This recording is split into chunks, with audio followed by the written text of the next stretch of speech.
In Hebrew, the letters are alphanumeric, meaning that they both have a consonantal value as letters to produce words, but each Hebrew letter is also a number, a value. And thus every Hebrew word has a numerical value. And we want to separate this from the concept of numerology. The term used for the numerical value in Hebrew is gematria.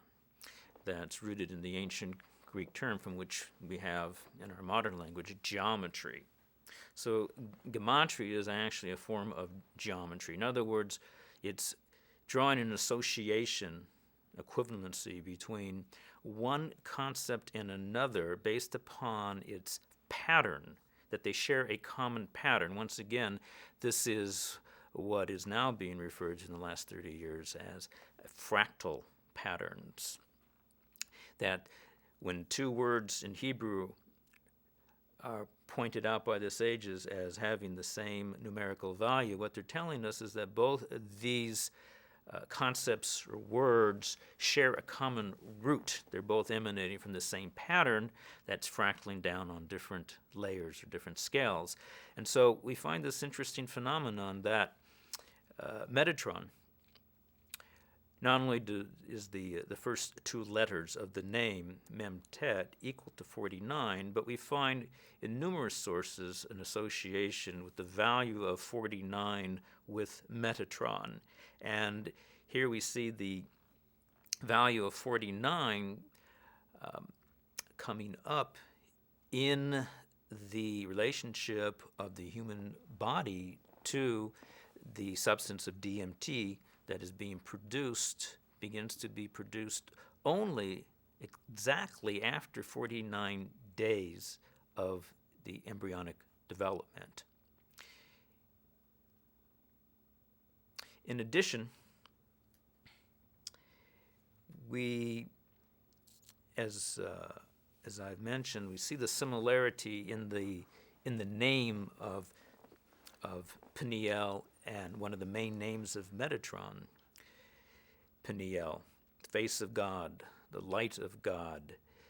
As I understand the function of the pineal gland from a Torah perspective, it is the light of the body. It is where the light of the soul is emanating from. As I understand from the Kabbalistic perspective, the pineal gland is, as it were, the lighthouse of the soul.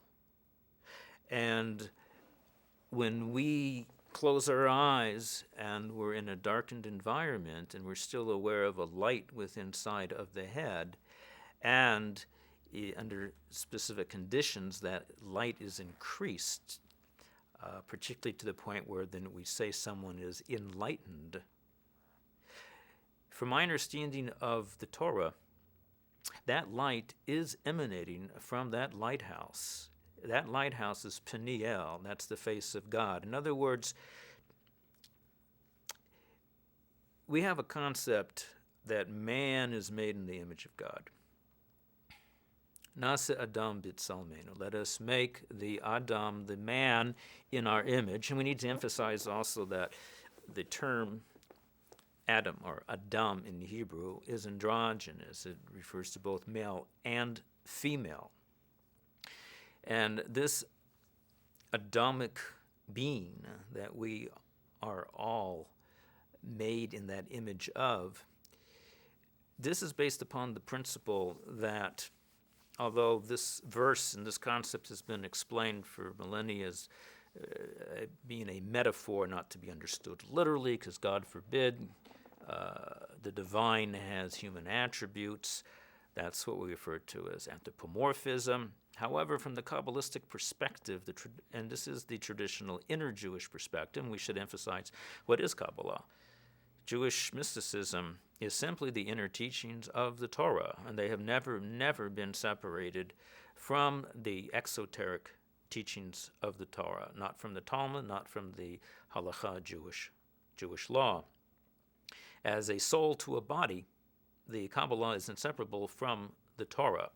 Granted, there have been periods in Jewish history, particularly most recent, with the beginning of the Haskalah, the Enlightenment movement that began in Germany over 200 years ago, that there's been a shift towards a rationalistic philosophical approach to Judaism. However, traditional Judaism has never been separate. Jewish mysticism is almost a misnomer because whereas in certain other religions one can become a mystic of that religion and act differently and perform different rituals, this is unheard of in Judaism. The Kabbalists, without exception, were always those that adhered most to traditional Jewish ritual and Jewish law.